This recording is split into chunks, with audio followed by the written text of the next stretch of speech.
I'm Kellie Murphy-Ringate, Fire Marshal and Public Educator for the Excelsior Fire District, and welcome to First Responder TV, your local public safety source, featuring training exercises, safety tips, and much more. Here's what's coming up on First Responder TV. I'll talk with Fire Chief Scott Gerber on this month's Meet the Chief. Touched by Naloxone, the Steve Rumler Hope Network and first responders are working together in their fight against the opioid crisis. Joe Lugowski from the Shorewood Public Works Department will give us some important snowplow tips on Safety Source. Scam Alert will give you an update on scams that have been targeting citizens in the lake area. Joining me today is Excelsior Fire District Fire Chief Scott Gerber. It's great to be here. So let's start in the beginning. Let's talk about your journey to becoming a fire chief. You know, my role and road of a career has really always been about public safety. I started my time as a paramedic. I spent about 12 years at Ridgeview Medical Center, spending time as a paramedic both on the street, working in an ambulance, and also doing EMS education stuff. From there, I spent some time in Carver County as the Risk and Emergency Management Director. We're certainly got a chance to be involved more broadly in public safety, more specifically connected to some of the fire service things that were happening. Joined the Chaska Fire Department during that time, and I've spent 21 years as a firefighter in Chaska. Still am a firefighter in Chaska as one of the paid on-call volunteers. And then back in 2006, was very fortunate to be able to allow the opportunity to apply and interview here at the Excelsior Fire District, and started my journey here, which is now amazingly 12 years already into the journey. Can you tell us about the Excelsior Fire District, about how it works? So the Excelsior Fire District, I think, is a little bit more unique than what you'd find a traditional city fire department, which is one city. Our fire district is a joint powers fire district owned by 5 cities along the southern part of Lake Minnetonka: Deep Haven, Excelsior, Greenwood, Shorewood, and Tonka Bay. All 5 have equal ownership to provide the oversight and operational direction with how we provide business. The challenge sometimes is that the way we look at the fire district is really those 5 cities are one city in how we provide our service. Each of those 5 cities have some unique ways of providing some of their own services. I believe we've come a long ways in how we provide our services and how effective we're able to do that as that joint powers entity. So can you tell me about your responsibilities of being the fire chief? You know, one of certainly the most important responsibilities, I think, is all of our firefighters. And so we have a great group of 40 paid on-call firefighters. One of the things that keeps me up at night, if you will, is making sure that everybody goes home at the end of the night. And so from a responsibility standpoint, I think one of my greatest responsibilities is making sure that we're keeping people safe. Now, day to day, we certainly don't go on a fire call or emergency call every day, and so much of my business is really related to the overall administration and operations to make sure the fire district works the way that it's supposed to. From operationally making sure that all of our equipment operates the way it's supposed to, our 2 stations. Financially, we have the financial resources that we need to, and again, we're very fortunate that our 5 cities support us a ton to be able to do the things that we need to do, both operationally and capital-wise. And when I say capital, I refer to 2 very nice fire stations. Both were built in the 2000s, both still very effectively operating today. 19 pieces of fire equipment to be able to help us do the things that we need to be able to do. And so much of my day is often administratively, both connecting inside the organization and outside the organization. And I think the relationships that we have are really second to none. And we're pretty fortunate to be able to have those. So when a person walks into this fire station and looks around, we see the word honor, we see pride, we see a mission statement hanging on the wall, and behind us we see EFD, excellent, family, and dedication. Tell me about the meaning of those words to this organization. It's great that you bring those up, because I think they are key pieces and key values, if you will, of what our organization's about. And when we talk about honor and pride, it's being able to have pride in what we do and what we're about, not just me, but our organization as a whole. And I think we're very fortunate that we have people that do that. Teamwork is certainly a big piece of what we do. We couldn't do what we do here without being a team.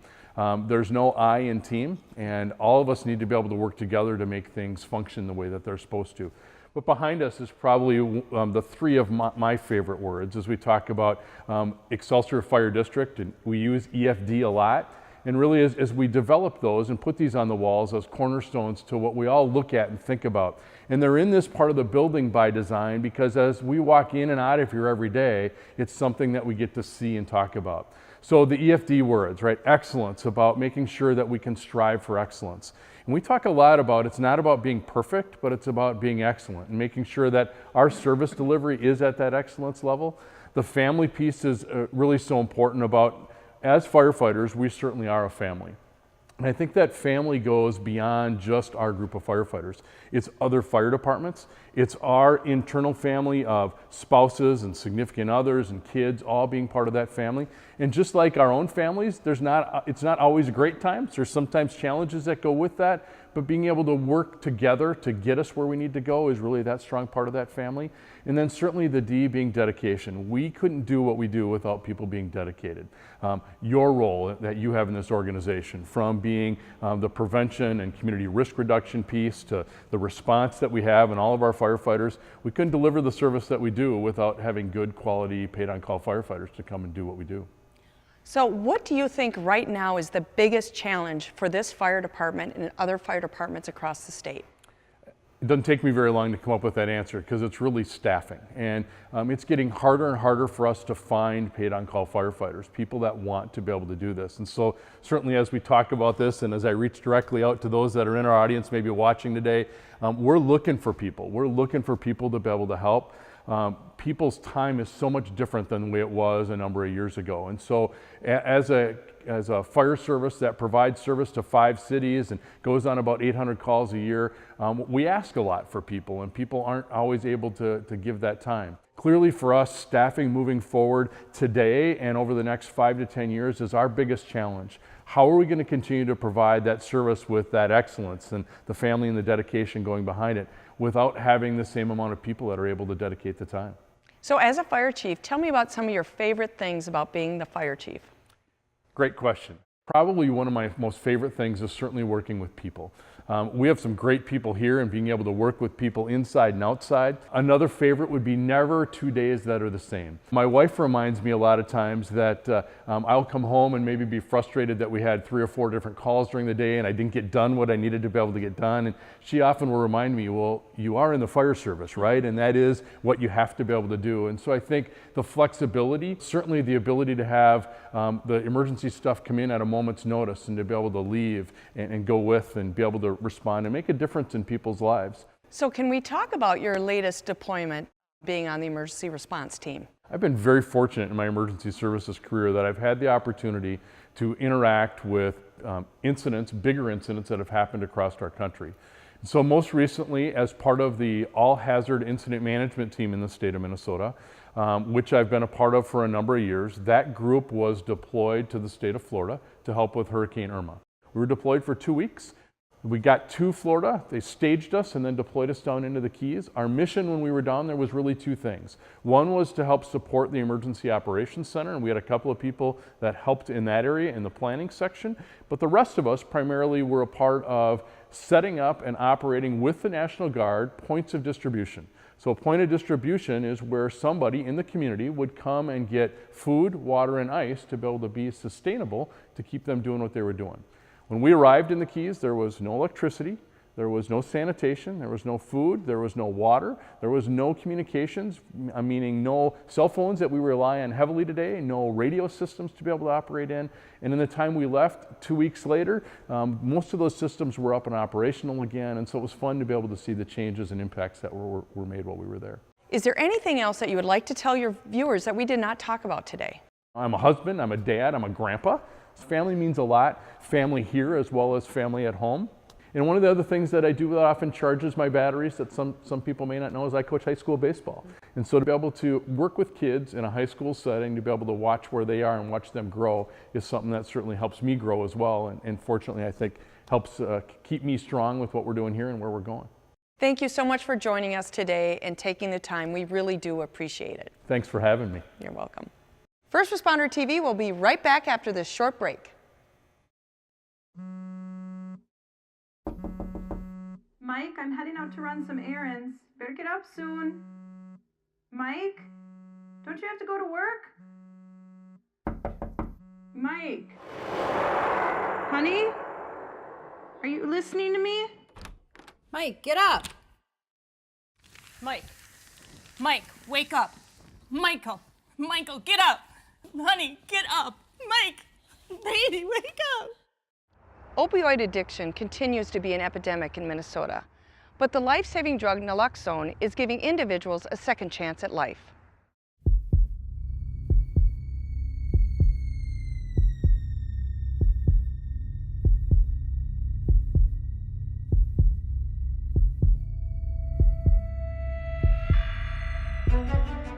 The naloxone absolutely saved my life. I always thought my way out was death, and I did, in a sense, die, but I've been brought back. So the deal is, life can happen. You don't have to die from this disease. And as long as naloxone is available, everybody can get that second chance at life.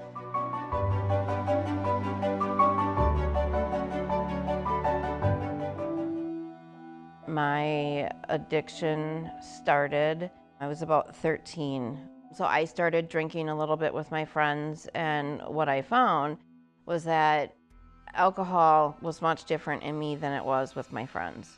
It quickly became a part of my daily routine. I was pregnant with my son at 16. I was with some friends and they actually had methamphetamine. It literally just very quickly became my everything. I tried really hard to battle being a mom, doing the right thing for my son, at the same time having this horrible reality that I am absolutely compelled to alter my state of mind. Ultimately, what happened was the drugs won, the addiction won. I share that now because it's not only my story, it's many, many, many women's story out there. Just felt like I was completely restrained by heavy chains, by heavy weight. It was much stronger than myself. When I was actively using in the middle of my addiction, I didn't know about naloxone. I had overdosed one night at a friend's house, but I was revived on scene. 911, where's your emergency? I need an ambulance right away. My son just overdosed on heroin.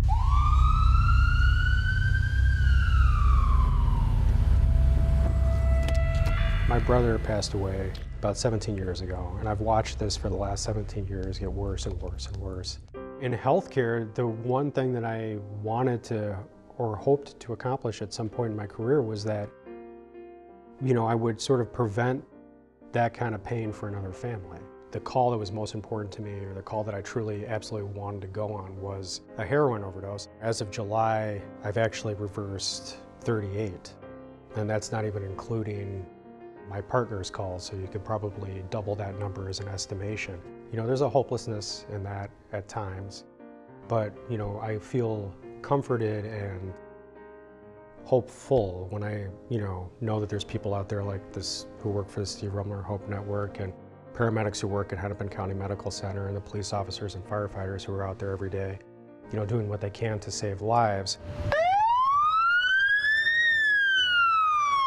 I was out patrolling and found a car stopped on the side of Highway 7 at about 3 in the morning. I walked up and the driver was passed out, and I couldn't get him to wake up. So I retrieved our Narcan kit, or naloxone, and gave it to him just like the training, and it worked. He came around.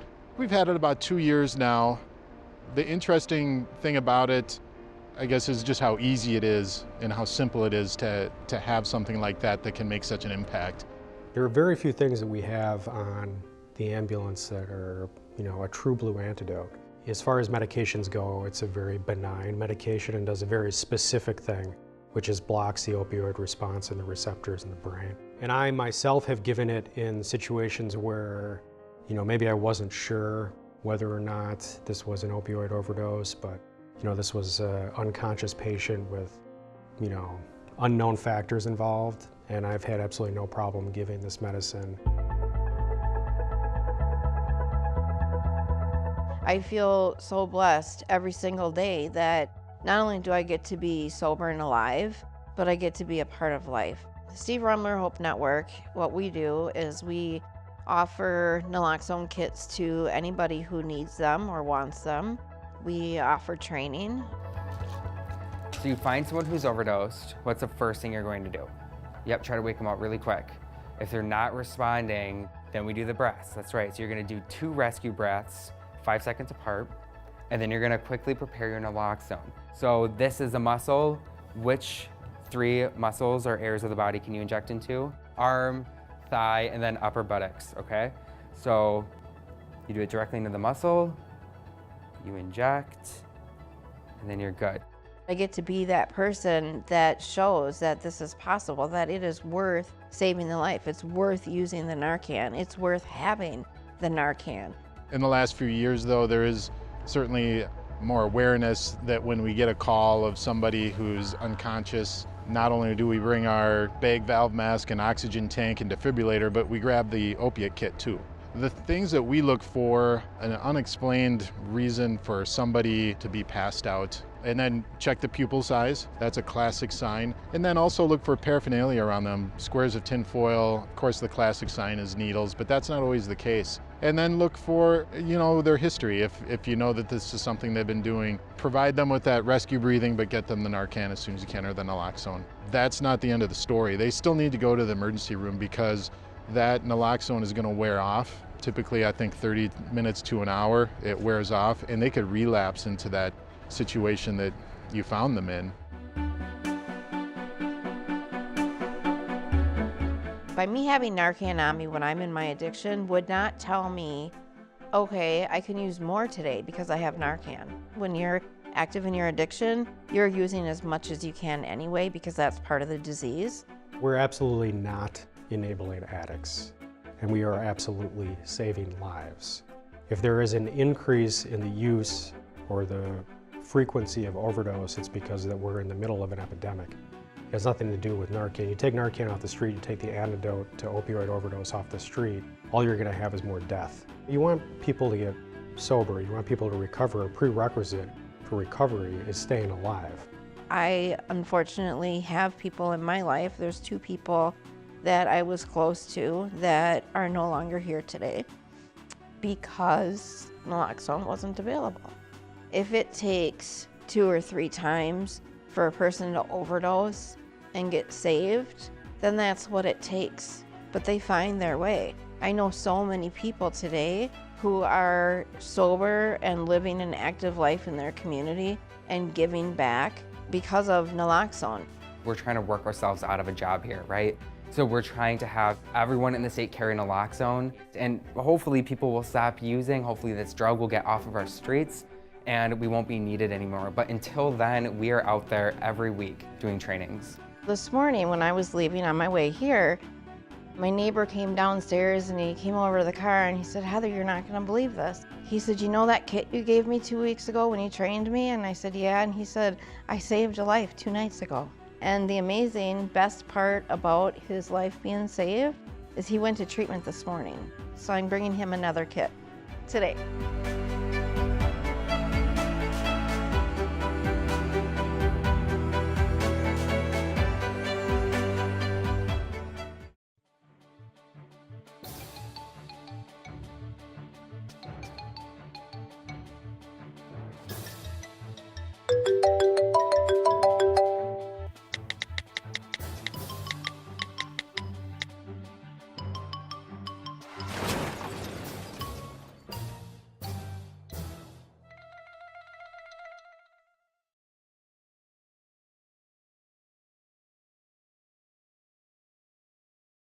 Your best chance to stay safe after a snowstorm is understanding the special rules of the road. Joe Lugowski with the Shorewood Public Works is going to give us some important snowplow safety tips on Safety Source.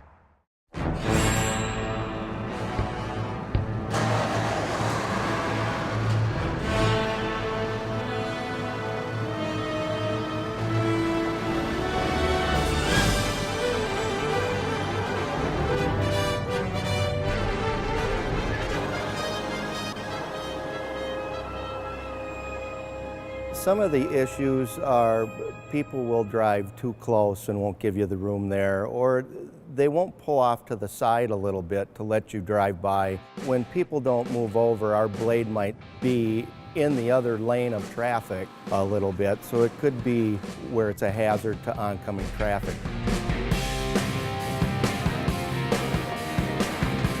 So as you can see, as we're approaching traffic, traffic doesn't necessarily like to stop. If they're coming towards me, pull off as far as they can without getting stuck and just stop so I know I can go by. We probably drive around 15 to 20 miles an hour. If we drive faster than that, the snow is going to be thrown a great distance It'll take off the mailboxes. Stay far behind and give us room to do our job, make sure that we see you. Blind spots would be, well, directly behind us. If you follow too close, we can't see behind us. I would say that to give yourself about 5 car lengths so you're back in case we have to stop. When we have a lot of snowfall, we'll go out and we'll push the snow from the curb line back to make room for more. And when kids build their snow forts out by the corners of the driveway where there's a lot of snow, those children could be buried very easily and not even know it if you don't stop. Leaving your basketball hoops at the road edge that might get damaged, or your boats that the trailer tongue might be out encroaching the roadway, and if we come by to push the snow back or accidentally be over too far, we could damage that. 107 to 105, I'm done with my end. Do you need any help over there? We have spinners on the back of our trucks that throw out de-icing material, and sometimes people encroach, so when you turn that on, you might get blasted. The streets are cleared a lot better than what they used to be years ago with the equipment we have nowadays. So people tend to drive a lot faster, thinking that the roads are that much safer. The salt doesn't activate at a very cold temperature. So even though it's down, it might not be melting or doing the job it has. You may slip or slide through the intersection. Especially when you're clearing an intersection, people don't realize you're gonna drive forward, back up, or plowing a cul-de-sac. It's multiple moves.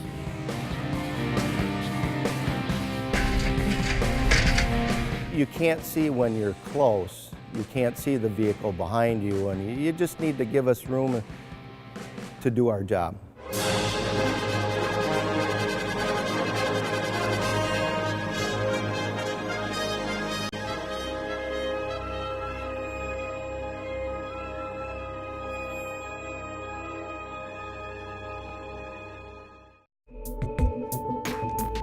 The Lake Minnetonka Communications Commission, located in Spring Park, creates a variety of high-quality public, educational, and government programming for our member cities. All in favor? LMCC operates 4 channels.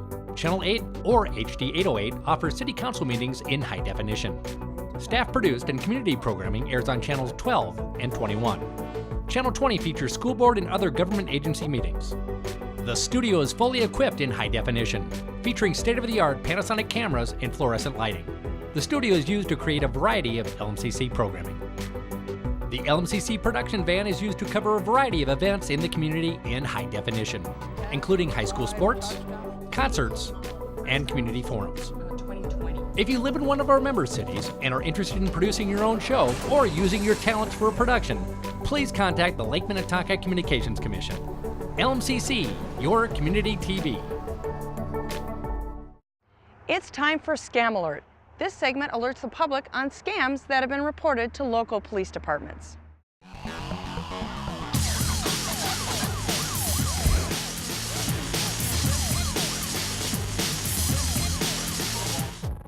The Minnesota Department of Revenue is warning about a W-2 scam targeting businesses, schools, and nonprofit organizations. These scammers email payroll or human resource professionals claiming to be an organization executive and requesting employee W-2 information.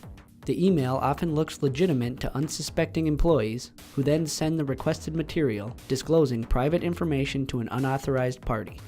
This scam puts employees' personal information at risk and can lead to an increase in tax refund fraud as criminals use the information to file fraudulent returns in Minnesota.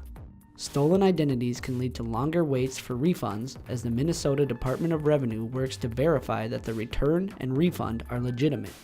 Notify employees of the scam and have procedures in place to ensure that W-2 and other personal information are not disclosed to unauthorized parties. Any employee who gets an email asking for another employee's personal information should confirm with the executive that their request is legitimate.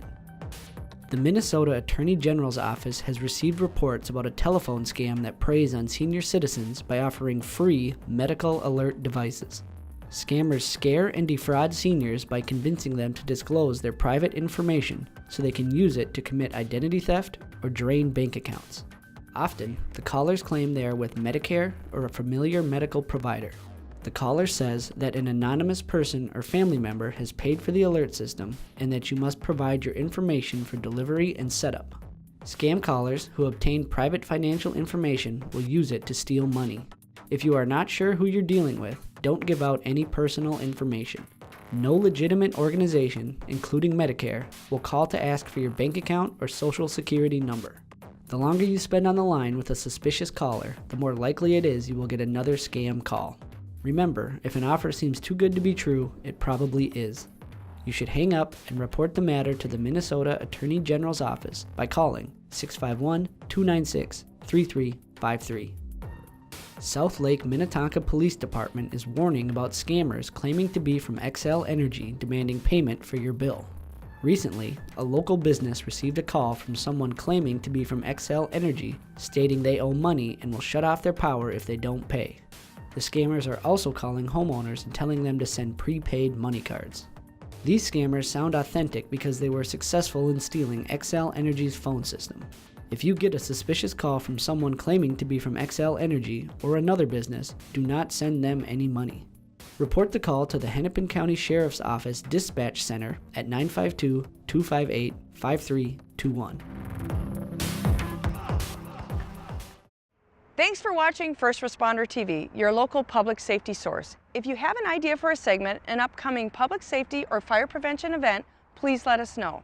This is Kellie Murphy-Ringate giving you information you can use, share, and to live by.